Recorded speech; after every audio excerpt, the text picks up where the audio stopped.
Gear Seekers, I'm Nick. Over the last year or so, I've really started appreciating wireless peripherals more and more, and I'm currently daily driving a wireless keyboard and mouse, and for gaming for about the last 4 or 5 years, I've explicitly been using wireless headphones. So when Corsair said that they had a brand new wireless headset to check out, yeah, I was naturally pretty curious. And the reason for my curiosity is though, Corsair headsets have always been, how can I say this nicely? They've been pretty average at best, which is why I decided to use the Virtuoso Wireless RGB SEs for about 3 to 4 months before telling you if these are any good.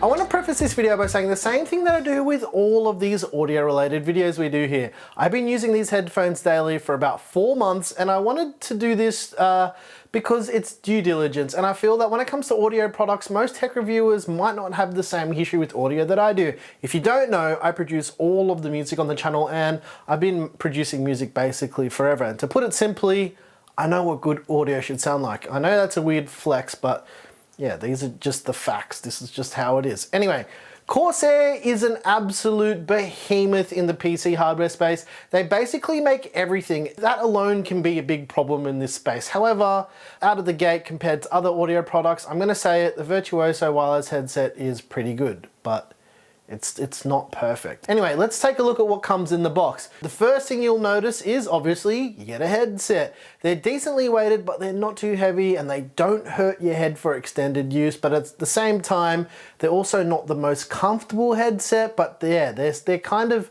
somewhere in the middle. It includes some documentation and all of that standard stuff. It also includes a USB Type A to Type C cable, a 3.5mm jack so you can use them as a wired headset on your phone, or you can plug it into a DAC, or you can plug it into a console, and also a removable microphone. There's a fabric bag so you can transport the headset around, and the Slipstream wireless dongle. And you can use this dongle to connect the headset to your PC or PS4. Yes, the Virtuoso wireless RGB SEs are also compatible with PS4. I played the Final Fantasy Remake demo on my PS4 Pro about 84,000 times with them, and they worked perfectly.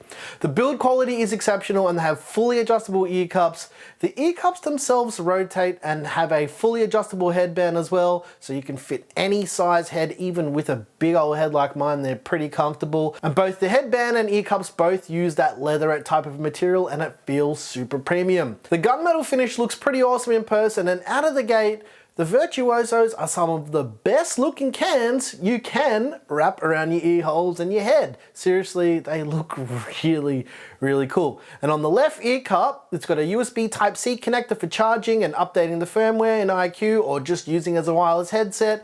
It's got a 3.5mm jack for your phone, or if you want to plug it into a DAC, and also the connector for the microphone. On the right ear cup, it's got a master volume dial and a switch for switching between wireless and USB modes. All right, let's talk about all of the boring stuff now, all the numbers and all the specs for those people who just love to hear this stuff. All of the sound is pumped to your big old ear holes via a set of 50mm neodymium drivers. The drivers have a frequency response range of 20 Hz up to 40 kHz. They feature 7.1 virtual surround sound as well. The microphone has a frequency response range of 100 Hz to 10 kHz with an omnidirectional pickup pattern. The headset has a battery life of around about 20 hours, which I've personally observed to be the case, but yeah, make sure you turn the RGB off. Although they don't use heaps of power, it will drop that down considerably.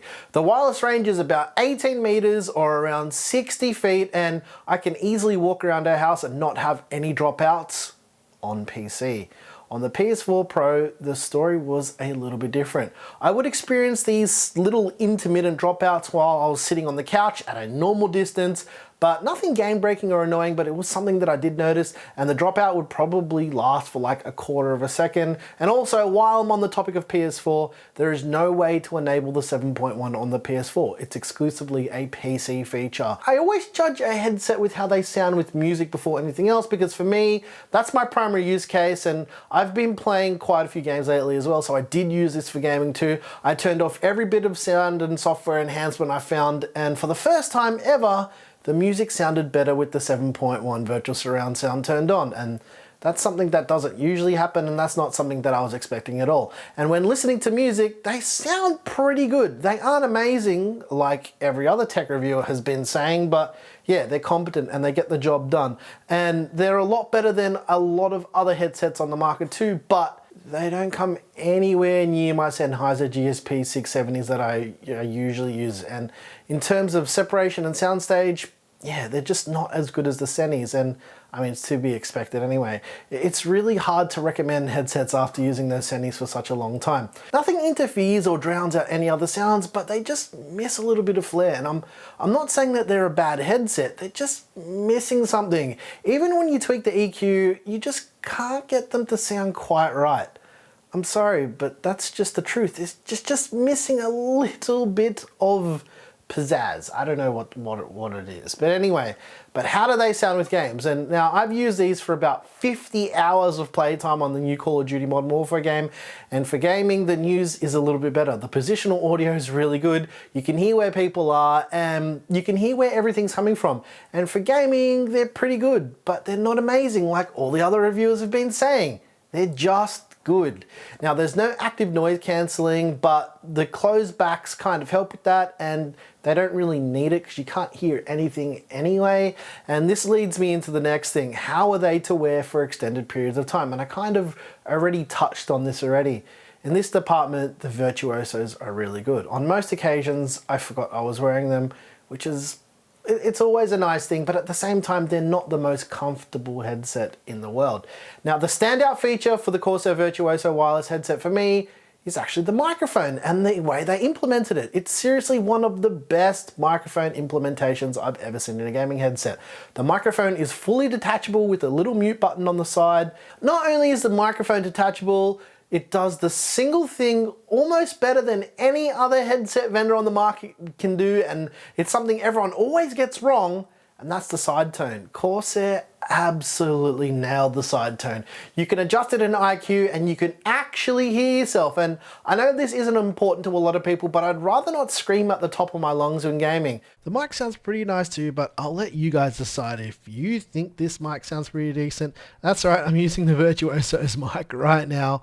I think Corsair nailed it with this mic. In terms of software, it integrates really well with Corsair iQ, and if you already have Corsair RGB or Corsair cooling products in your PC, the Virtuosos will detect, otherwise you'll need to install iQ separately. iQ is a pretty refined bit of software these days, and yeah, you can easily do everything in it without issue, and everything is super accessible the second you open it. You can easily set up the EQ, the microphone, the surround sound settings in the main panel, and on the left pane you can easily jump over to the RGB settings and set up the lighting too. You can even sync this headset with the rest of your system if you've got Corsair stuff. Personally, I prefer to just leave the lighting off. At the end of the day, I think the Corsair Virtuoso wireless RGB SEs are a competent headset for listening to music and gaming. They're great, but they aren't as amazing as everyone tried to make them out to be. I guess the difference between me and all those other people is I've been using these for a long time, and that kind of puts the whole thing into perspective. Once the excitement wears off, they're just not as amazing as everyone made them out to be. Now, there's a few other things that I noticed with this headset too that I thought I'd mention. They're a really, really loud headset, and I found the sweet spot is around 24 to 36% volume. Anything louder than that will basically make your eyes and your face do that thing when you watch a Gear Seekers video, and that would be uncontrollably cringe. Anyways, guys, if you're interested in grabbing a set of the Virtuosos, they're currently going for around 210 US dollars, around 350 Australian dollars at the time of filming. I'll put a link in the description if you guys want to pick them up, and anytime you use any of those links, you help out the channel more than you can possibly imagine. Also, I wanted to add this as well. It's impossible to review something as tangible as a headset to really give you an idea of how something sounds. You just need to try them out for yourself somewhere, and they are a good headset, but they're not amazing. Yeah, I just wanted to add that. And yeah, let us know what headset you guys are rocking at the moment. I'm curious to know. I'm rocking the Virtuosos for this setup here, and for my office while I'm working, I use the Sennheiser GSP 670s or my SteelSeries Siberia 800s. I've been using those for like for years. Anyway, yeah, I switch between those depending on what I'm doing. I use the Siberias typically for like monitoring when I'm doing voiceovers, and the Sennys for gaming. Anyway, if you like this video, please like and subscribe. Consider hitting the join button or joining us on Floatplane. If you didn't like this video, you know what to do, and tell us what you hated about it. Once again, thank you so very much for watching. I'm your boy Nick with Gear Seekers. You know the rest. You peek, we seek. And yeah, these are decent. I think the reviewers and all the reviews I've seen have made them out to be better than they are. They're good, but they're just not amazing. They're good. And do I think they're worth the money? I don't know, I'll leave that up to you. Thanks for watching.